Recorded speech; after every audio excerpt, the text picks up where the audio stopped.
kitab Mazmur adalah bukan satu pernyataan teologi tentang Allah dan keberadaan Allah atau sifat alami Allah, tapi itu adalah perasaan-perasaan manusia yang diungkapkan kepada Allah. Ya, perasaan-perasaan manusia. Itu bukan berarti itulah satu postulasi, satu kebenaran tentang Allah yang apa? Yang betul-betul menyembunyikan wajahnya. Jadi, tapi ini teriakan manusia yang merasa bahwa Allah menyembunyikan wajahnya terhadap kita. Apa simbol dari Allah yang menyembunyikan wajahnya? Apa artinya? Wajah adalah papan reklame. Wajah adalah papan reklame yang selalu berubah. Yang selalu berubah. Senyum, marah, atau apa dan sebagainya. Papan reklame yang selalu berubah yang menandakan sikap dan reaksi kita. Kita sudah membahas tadi malam ya, bagaimana Allah yang selalu ada. Ibrani 13 kita sudah baca. Allah telah berfirman, aku sekali-kali tidak akan membiarkan engkau. Dan aku sekali-kali tidak akan meninggalkan engkau. Membiarkan tidak, meninggalkan tidak. Jadi Allah itu akan nempel terus. Orang bilang kayak lintang gitu ya. Seperti begitu. Allah seakan-akan begitu. Tapi nanti kita lihat, nanti ada satu pertanyaan yang kita coba jawab. Betul apakah Allah selalu menempel kepada kita? Atau itu kerinduannya? Atau bagaimana? Apakah itu satu fakta yang selalu terjadi? Oke, nanti kita akan baca. Tapi poin pertama. Allah yang akan selalu ada. Kita sudah coba lihat tadi malam. Ya, kita pelajari. Jadi, kenapa? Selain Allah yang menjanjikan ini, keberadaan, the nature of God himself, sifat alamiah dari Allah sendiri itu adalah satu sifat di mana kita tidak akan pernah keluar daripada pemandangan Allah. Allah akan selalu melihat keberadaan kita. Karena dia adalah memiliki sebagai Allah yang maha hadir, omnipresence bahasa teologianya ya. Omnipresence artinya tidak ada tempat di mana dia tidak berada dan tidak ada yang tersembunyi darinya. Jadi dia ada di mana? Jadi saya bisa bersembunyi dari istri saya. Saya bisa bersembunyi dari keluarga saya. Saya bisa bersembunyi dari Anda terhadap apa yang saya lakukan. Saya bisa pergi satu tempat yang saya percaya orang-orang tidak akan bisa melihat saya. Tapi apakah saya bisa bersembunyi dari Allah? Tidak bisa. Ya, tidak bisa. Yeremia 23:24 katakan, Yeremia 23:24. Sekiranya ada seseorang menyembunyikan diri dari tempat persembunyian, masakan aku, Allah katakan, masakah aku tidak melihat dia? Mau pergi kemana saja Anda? Mau buat apa saja? Mau motif apa yang Anda buat di tempat yang paling tersembunyi, yang tidak ada orang bisa lihat? Masakan aku tidak melihat engkau? Allah katakan. Demikianlah firman Tuhan. Tidakkah aku memenuhi langit dan bumi? Semua tempat kita mau lari di ujung-ujung dunia atau apa? Allah bisa melihat. Ya, tidakkah aku memenuhi langit dan bumi? Demikianlah firman Tuhan. Jadi Allah yang selalu apa? Ada. Tidak ada tempat yang mana dia tidak berada. Tidak ada tempat yang kita bisa bersembunyi dari dia. Dia selalu apa? Hadir. Dia dapat selalu melihat kita. Kita tidak akan pernah merasakan seperti kita berada di satu tempat kita kehilangan, kita tidak tahu di mana ayah kita. Aduh, kita sedang ketakut. Kita berteriak minta tolong, tapi ayah kita atau ibu kita nggak tahu di mana. Allah tidak begitu. Dia tahu kita itu di mana, dia tahu keberadaan kita itu bagaimana. Ya. Tidak ada yang tidak dia lihat. Itulah sebabnya, pertanyaan berikutnya ya. Kalau Allah itu tidak meninggalkan kita, Allah yang memenuhi langit dan bumi, kenapa ada firman Tuhan atau pemazmur-pemazmur yang seringkali berkata seperti ini ya? Namun kita juga seringkali menjumpai ayat-ayat Alkitab yang menyatakan Allah menjauhi kita. Allah yang menyembunyikan wajahnya. Loh, kok bisa begitu? Allah kan tidak bisa tidak melihat kita. Tapi kok bisa Allah apa? Allah menyembunyikan, menutup wajahnya. Apakah Allah memiliki satu kuasa untuk menutupi kuasanya? Itu seringkali orang mencoba untuk berteologi yang macam-macam ya. Dapatkah Allah katanya? Dapatkah Allah menciptakan satu batu yang begitu berat yang dia sendiri tidak bisa angkat? Itu kan pertanyaan-pertanyaan teologis ya, orang-orang yang berandai-andai. Dapatkah Allah? Kalau Allah Maha Kuasa katanya ya. Dapatkah Allah menciptakan satu batu yang berat sekali yang dia sendiri tidak dapat angkat? Nah, ini kan kontradiktori itu ya. Itu sangat kontradiktori. Kalau dia Maha Kuasa, tidak ada yang membatasi kuasanya. Kalau dia Maha Hadir, tidak ada yang dapat membatasi kehadirannya. Tapi kenapa dia sendiri membatasi seakan-akan kehadirannya itu ada batasnya? Kenapa dia menyembunyikan wajahnya dari kita?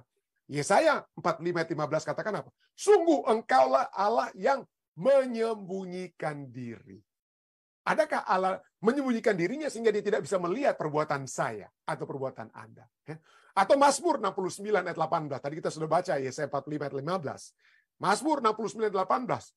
Pemazmur berteriak, dia katakan, janganlah sembunyikan wajahmu kepada hambamu, sebab aku tersesak, segeralah menjawab aku. Ini ingat, saya selalu katakan, kitab Mazmur adalah bukan satu pernyataan teologi tentang Allah dan keberadaan Allah, atau sifat alamiah Allah, tapi itu adalah perasaan-perasaan manusia yang diungkapkan kepada Allah. Ya, perasaan-perasaan manusia. Itu bukan berarti itulah satu postulasi, satu kebenaran tentang Allah yang apa? Yang betul-betul menyembunyikan wajahnya. Jadi, tapi ini teriakan manusia yang merasa bahwa Allah menyembunyikan wajahnya terhadap kita. Ya, itulah sebabnya pemazmur katakan 69:18, janganlah sembunyikan wajahmu kepada hambamu, sebab aku tersesak. Segeralah menjawab aku. Ini teriakan manusia kan? Bukan satu teologi tentang Allah yang menyatakan, aku ini begini atau ya. Dan Mazmur 143:7 juga katakan apa? Jawablah aku dengan segera ya Tuhan. Sudah habis semangatku. Jangan sembunyikan wajahmu terhadap aku. Sehingga aku seperti mereka yang turun ke liang kubur. Tidak heran kita mendengarkan lagu-lagu Allah yang menjauh, Allah yang menutupi wajahnya dari kita, dan lain sebagainya. Pertanyaannya, apa artinya? Ya, apa arti Alkitab ini seperti kitab Mazmur menyatakan perasaan manusia, dan manusia seringkali menyatakan perasaan itu dengan apa ya? Bahasa-bahasa puitis, bahasa-bahasa simbolis, ya. Apa artinya? Kalau ini merupakan satu simbol. Apa simbol dari Allah yang menyembunyikan wajahnya? Apa artinya? Ya. Kalau kita bicara tentang wajah, kita bicara tentang wajah. Wajah ini adalah gambaran yang paling apa ya? Paling penting, gambaran yang paling penting dari isi keberadaan hati manusia, wajah ya.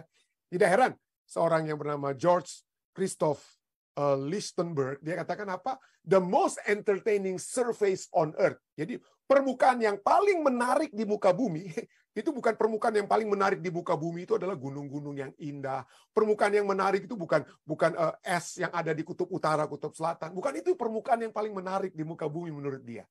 Permukaan yang paling menarik di muka bumi adalah muka manusia. Adalah muka manusia. Ya, ini paling menarik. Ini bukan hanya menarik bagi anak-anak kecil ya untuk jangka waktu tertentu sampai mulai dari usia 3 sampai 12 bulan dia sudah bisa mengenal wajah, bisa melihat ekspresi wajah orang, dan seringkali kita main kepada mereka main ciluk. Senang sekali itu anak-anak ya. Anak-anak itu senang sekali melihat wajah manusia. Kita bisa ciluk sambil bikin takut, bikin kaget, bikin senyum, apalah kita buat. Kenapa? Karena dia masih belajar. Anak-anak itu belum memiliki apa yang disebut belum memiliki rasa ketetapan objek, ya. The sense of object permanence. Jadi mereka belum melihat. Jadi mereka masih belajar.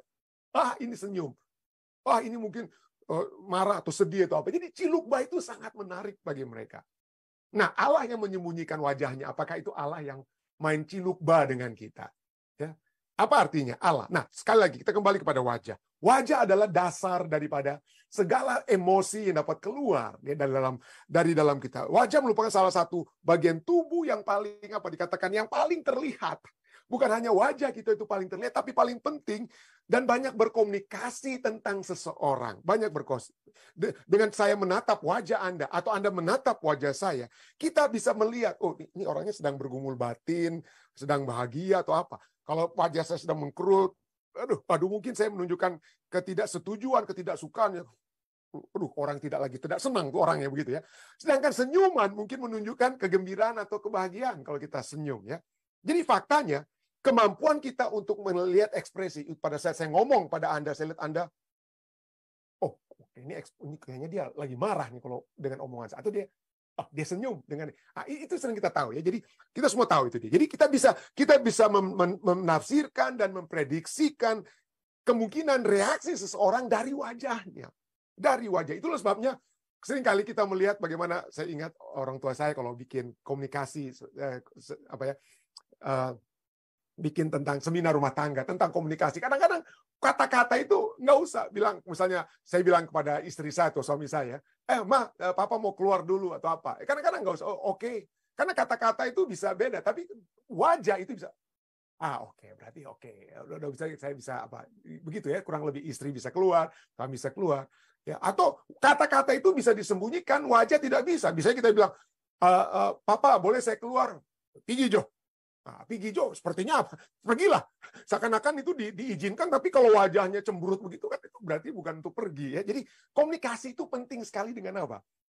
Komunikasi itu bukan hanya kata apa bahasa itu bisa disembunyikan, tapi wajah ini seringkali tidak bisa disembunyikan. Jadi kalau keberadaan kita itu dapat dilihat dari wajah kita. Itulah sebabnya wajah Allah itu memiliki satu simbol tertentu. Ya, apa wajah Allah itu dalam Alkitab? Ya, menurut the Biblical Dictionary of Biblical Imagery, ya, buku ini katakan di halaman 259 bahwa wajah adalah papan reklame. Wajah adalah papan reklame yang selalu berubah. Senyum, marah, atau apa dan sebagainya. Papan reklame yang selalu berubah yang menandakan sikap dan reaksi kita. Sikap dan reaksi kita. Pada gilirannya, kita membaca wajah orang lain. Wajah mengandung sebagian besar petunjuk yang kita cari mengenai kondisi mental orang lain. Banyak dari apa yang kita ketahui tentang orang lain dapat kita pelajari dari wajah mereka, bahkan sebelum mereka berbicara. Maka, menurut buku ini ya, maka tidak mengherankan jika dalam Alkitab, wajah seringkali digambarkan sebagai tanda emosi atau sikap. Wajah itu adalah sebagai emosi, tanda emosi atau tanda sikap. Jadi, apa wajah Allah? Apa sembunyi? Apa itu adalah satu simbol daripada wajah Allah. Ya. Saya bisa bayangkan pada saat Allah menciptakan Adam dari debu tanah, lalu kemudian Allah menghembuskan nafas kehidupan ke dalam hidung daripada Adam. Apa yang pertama-tama dilihat oleh Adam? Apa yang dia langsung pertama lihat? Dia lihat itu pohon-pohon. Apakah Adam melihat langit? Atau Adam melihat apa hal-hal lainnya? Apa yang Adam lihat pertama kali? Yang pertama Adam lihat adalah wajah Allah. Dan wajah yang bagaimana? Ya, wajah Allah yang bagaimana? Jadi apa artinya Allah yang bersembunyi? Kalau Allah yang menyembunyikan. Allah yang menyembunyikan wajahnya. Yaitu adalah pernyataan sikap Allah. Pada saat Allah menciptakan Adam, saya percaya wajah Allah itu wajah yang tersenyum. Ya, dengan kata lain ya, kalau kita melihat simbol, saya cuma bisa bayangkan dari sudut bahasa manusia, saya bisa melihat Allah yang tersenyum. Tapi bagaimana pada saat Allah melihat keberdosaan Adam dan Hawa? Marah, saya pikir mungkin lebih tepat mungkin wajahnya yang sedih. Ya. Wajah Allah yang sedih. Nah, itulah sebabnya pada saat Alkitab berbicara tentang Allah yang bersembunyi, yang menyembunyikan wajahnya, itu kita lihat ada berbicara tentang berbagai ekspresi sikap Allah. Ekspresi sikap Allah yang apa? Penuh dengan kesukacita, Allah yang sedih melihat keberdosaan manusia, ya. Dan itulah kita lihat kenapa? Karena wajah, kata wajah. Jangan sembunyikan wajahmu. Itu bahasa Ibraninya itu panim. Wajah itu bahasa Ibrani, Perjanjian Lama, kitab Ibrani, bahasa Ibrani. Panim itu endingnya itu im. Dalam bahasa Ibrani, im itu berarti plural. Itu artinya jamak, lebih dari satu. Kenapa? Itulah sebabnya itu panim itu dapat berarti wajah, face, atau kehadiran, presence. Tapi yang menarik dari poin ini, yang sangat menarik, tentang wajah Allah itu, tidak pernah wajah Allah itu hanya satu. Wajah Allah itu selalu, seperti kata Ibrani itu, wajah itu selalu apa? Plural. Selalu plural. Bukan hanya kita bicara tentang orang yang bermuka dua, mukanya dua. Ya. Artinya, apa ya? Bukan berarti bermuka dua itu orangnya hipokrit atau munafik. Tapi poinnya adalah wajah itu dapat memberikan berbagai ekspresi. Itulah sebabnya kita tidak punya hanya satu wajah. Pendeta Rantung tidak hanya punya satu wajah. Saya memiliki berbagai wajah. Ya, saya bisa wajah yang ini, begini, dan lain sebagainya. Itulah sebabnya wajah dalam bahasa Ibrani itu selalu dalam bentuk jamak, dalam bentuk plural. Ya. Berbagai manifestasi yang menunjukkan kepada berbagai manifestasi emosi dari wajah. Berbagai bentuk dari kehadiran, bukan kehadaran, tapi dari kehadiran Allah. Dengan kata lain, pada saat Allah yang menyembunyikan wajahnya, itu bukan berarti Allah itu tidak ada. Allah itu selalu ada. Tapi Allah yang menyembunyikan wajahnya, itu sekarang manusia sekarang tidak melihat Allah. Bukan berarti Allah itu tidak ada. Kita yang tidak melihat Allah.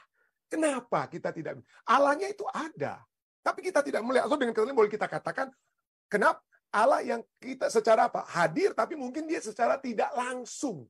Ya, secara tidak langsung tidak kelihatan. Ya, misalnya setelah Yusuf setelah Yusuf mati, ada sekitar 400-an tahun. Tidak ada apa-apa tentang Allah. Tidak ada pembahasan tentang Allah sampai Musa muncul. Begitu juga setelah kita perjanjian lama dan sebelum Yesus muncul, sebelum kitab Matius ada 400-an tahun juga. Allah seakan-akan sembunyi. Tapi apakah Allah betul-betul tidak ada? Apakah Allah tidak ada? Jadi Allah itu selalu ada. Tapi mungkin dia tidak langsung hadir dalam kehidupan kita atau tidak kelihatan oleh sebab kita yang tidak melihat Allah. Kita yang tidak melihat Allah. Kenapa? Kita tidak memiliki iman, tidak memiliki kepercayaan. Ibrani 11 ayat 6 katakan, tetapi tanpa iman, tanpa percaya, tidak mungkin orang berkenan kepada Allah. Sebab barang siapa berpaling kepada Allah. Jadi siapa yang sedang memalingkan wajahnya dari Allah? Pada saat saudara dan saya tidak percaya kepada Allah, pada saat kita tidak beriman, kita percaya kepada hal yang lainnya daripada Allah. Kita lebih melihat kekuatan kita, kita lebih melihat kekuasaan kita, kita lebih melihat kekayaan kita daripada kemampuan dan kehadiran Allah dalam kehidupan kita. Kita yang berpaling dari Allah, kita yang mengalihkan wajah kita dari Allah. Jadi Allah yang bersembunyi itu kita yang tidak melihat Allah. Kita tidak memiliki iman kepada Allah. Apalagi? Selain iman kita yang tidak ada. Dosa manusia. Dosa yang menutupi diri kita sendiri. Yang kita tidak mau melihat Allah. Ya, kita mau melihat, mungkin lebih banyak kita lihat istri Potifar daripada kehendak Allah dalam kehidupan kita. Jadi dosa manusia itulah yang menyebabkan Allah dalam tanda kutip bersembunyi. Kita tidak dapat lihat. Walaupun secara tidak langsung tuh Allah lihat terus kita itu. Lihat keberadaan kita, keberdosaan kita, semua dia lihat. Dia cuma bisa menantikan, aduh kapan ini ya, kapan anak-anak saya ini dapat kembali berpaling kepada saya. Berpaling kepada saya. Mika 3:4 katakan, mereka sendirilah nanti akan berseru-seru kepada Tuhan. Mereka udah nggak mau berseru pada Tuhan. Mereka nggak peduli kepada Tuhan. Mereka maunya percaya kepada diri mereka sendiri. Tapi Mika katakan, mereka sendirilah nanti akan berseru-seru pada Tuhan. Tetapi ia tidak akan menjawab mereka. Ia akan menyembunyikan wajahnya terhadap mereka pada waktu itu. Kenapa? Sebab jahat perbuatan mereka. Apa ayat ini katakan? Mungkin akan, loh kok Tuhan kejam sekali. Kok orang-orang ini berseru kepada Tuhan, kok Tuhan tidak akan menjawab mereka. Kok Tuhan akan menyembunyikan wajahnya padahal mereka itu berseru-seru kepada Tuhan. Ingat ada satu firman Tuhan katakan, kenapa doa-doa kita tidak dijawab? Kenapa seruan-seruan kita tidak dijawab? Oleh sebab kita berseru kepada Tuhan hanya untuk apa? Supaya kita bebas daripada masalah, tapi kita tidak mau meninggalkan dosa-dosa perbuatan jahat kita. Itulah sebabnya Tuhan nggak mau dengar. Ya, kalau Tuhan ingin menjawab kita, kita harus percaya kepada Dia. Kita harus percaya bahwa jalan bersama dengan Tuhan, jalan tanpa melakukan kembali kesalahan itulah yang terbaik. Kalau kita masih berbuat dosa, masih menyayangi dosa tersebut, ya, masih aduh Tuhan, aduh saya jangan sampai saya ketahuan istri saya, Tuhan saya sudah bikin begini, Tuhan jangan sampai saya ketahuan istri saya. Ya, tapi kita tidak memiliki kerinduan untuk menjauhkan diri kita dari dosa tersebut. Maka apa Tuhan mau dengar kita? Tuhan akan apa? Menyembunyikan wajahnya. Kenapa? Karena Dia ingin kita 100% memiliki iman kepadanya. Dia ingin kita berbalik kepadanya. Berbalik itu bukan hanya supaya kita berdoa, supaya kita jangan sampai ketahuan, jangan sampai saya dipecat dari pendeta oleh sebab apa. Tapi supaya saya menjauh, terpisah dari dosa-dosa saya. Terpisah dari perbuatan-perbuatan jahat saya. Itulah sebabnya mereka berseru, tapi Tuhan tidak menjawab. Kenapa? Karena kejahatan itu masih nempel kepada mereka. Kalau mereka minta kepada Tuhan, saya tidak memiliki kekuatan untuk menghilangkan dosa ini. Berikan saya kekuatan Tuhan. Tuhan bantulah saya. Saya lemah. Ya, saya lemah. Ini dosa ini kok selalu ingin terus mengalahkan saya. Kalau kita mengakui bahwa kita lemah, kita mengakui bahwa dosa ini begitu kuat terhadap kita, kita minta kepada Tuhan, kita sadar Tuhan, saya nggak boleh buat ini. Saya nggak boleh buat ini Tuhan. Berikanlah kekuatan kepada saya. Tuhan akan dengar. Tuhan akan dengar. Dia tidak akan menyembunyikan wajahnya. Ulangan 31 ayat 18 juga katakan, tetapi aku akan menyembunyikan wajahku sama sekali pada waktu itu karena segala kejahatan yang telah dilakukan mereka, yakni mereka telah berpaling kepada Allah lain. Ya. Tapi seperti kita sering lihat, kalau saja umat-umat Tuhan itu berbalik kepada Tuhan, ya, maka Tuhan akan mengampuni mereka. Tapi kalau kita tidak mau berbalik kepada Tuhan, tidak mau berpaling kepada Allah kita, tetap memandang ilah-ilah dunia ini, Tuhan akan menyembunyikan wajahnya. Dia tetap melihat kita, dia tetap hadir secara tidak langsung. Kenapa? Karena kita menutup diri kita terhadap Tuhan. Jadi dosalah, ya. Dosalah yang telah menyebabkan Allah bersembunyi. Dosalah yang memisahkan manusia dari Allah. Dosalah yang menyebabkan manusia harus menanggung konsekuensi dosa. Kejadian 3, 23, 24. Setelah manusia berdosa, apa yang terjadi? Tuhan tidak bisa bersama-sama dengan mereka. Tuhan yang maha suci tidak bisa bersama-sama dengan manusia yang sudah berdosa. Harus ada pemisah antara dosa dan ketidakberdosaan. Harus ada pemisah antara dosa dan kesucian Allah. Itulah sebabnya Allah mengusir mereka dari Taman Eden, mengusir dia, Adam, ya, dari taman supaya ia mengusahakan tanah dari mana ia diambil, Adam. Lalu ia, ayat 24, ia menghalau manusia itu, dan di sebelah timur Taman Eden ditempatkannya lah beberapa keruk dengan pedang yang bernyala-nyala dan menyambar-nyambar untuk menjaga jalan ke pohon kehidupan. Tidak boleh sama. Pohon pengetahuan baik dan jahat dan kehidupan itu menyebabkan manusia tidak bisa lagi pada saat mereka makan dari buah pohon pengetahuan baik dan jahat. Pengetahuan baik dan jahat, mereka tidak dapat lagi makan dari pengetahuan baik, dari pohon kehidupan, supaya mereka tidak bisa terus-menerus hidup, ya.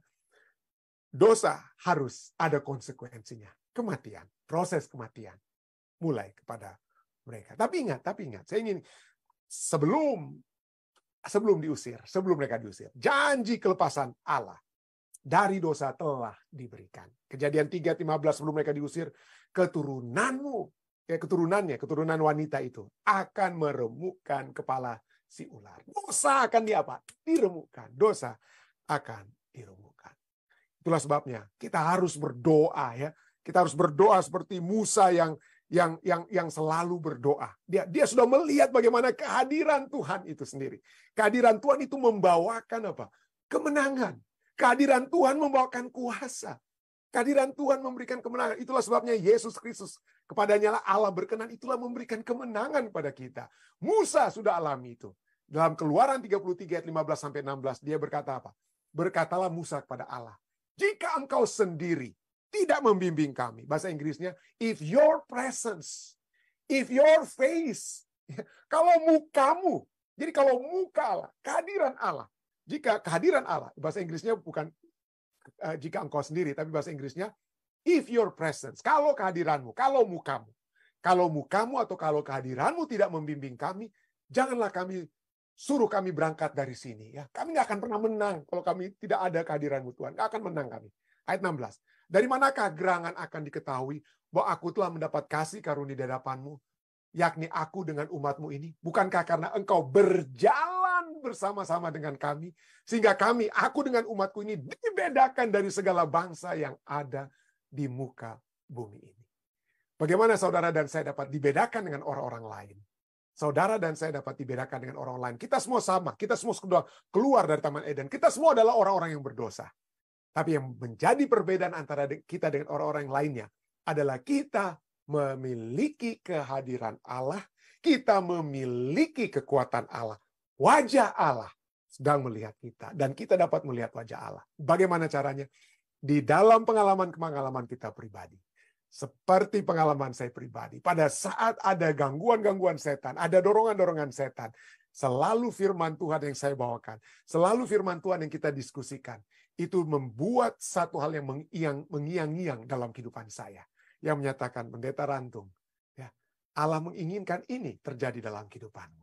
Engkau sudah menyatakan kepada umat-umat lainnya, biarlah engkau tidak jatuh ke dalam keadaan ini. Jatuh dalam kejahatan ini. Jatuh dalam dosa ini.